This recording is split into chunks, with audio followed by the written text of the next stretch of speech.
তো এই তো আমি আজকে রান্না করার জন্য চলে আসলাম। এখন রান্না হচ্ছে এটা গরু মাংসটা আমি একবারে মেখে বসিয়ে দিব। তো এই জন্য এই যে মাংসের সাথে আমি পেঁয়াজ দিয়ে দিলাম, অনেকগুলো পেঁয়াজ কুচিয়ে দিছি।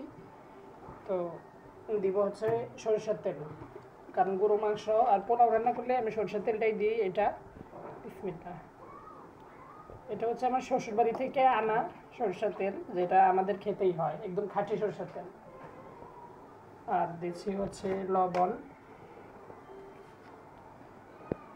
এতটুকু দিই আগে, পরটা পরে।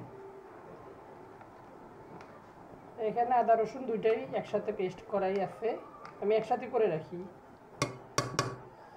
আর হচ্ছে দিব এখন মরিচের গুঁড়া, মরিচটা একটু বেশি করে দিই।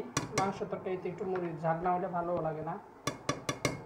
যদি আবদুল্লাহকে একটু ইয়ে করে খাওয়াবো, ধুয়ে খাওয়াবো আর কি। এই যে হলুদের গুঁড়া দিতেছি।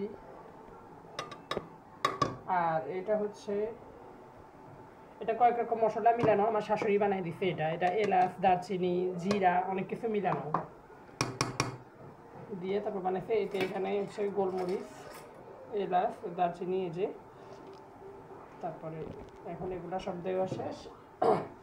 এখন আমি এগুলো হাত দিয়ে মাখাবো, মাখায় তারপরে বসাবো। এটা হচ্ছে কুরবানির মাংসটা। কুরবানির মাংস যেহেতু আজকে শুক্রবারে একটু সকালের দিকে রান্না হয় নাই, ওরা বউ ছিল না, আমরা যা ছিল তাই খেয়েছি। এখন ওরা বউ আসতেছে, ভাবলাম ছুটির দিন, আর ছুটির দিনে তো একটু রান্না করাই লাগে। আর ভাবলাম যে একটু শেয়ার করি।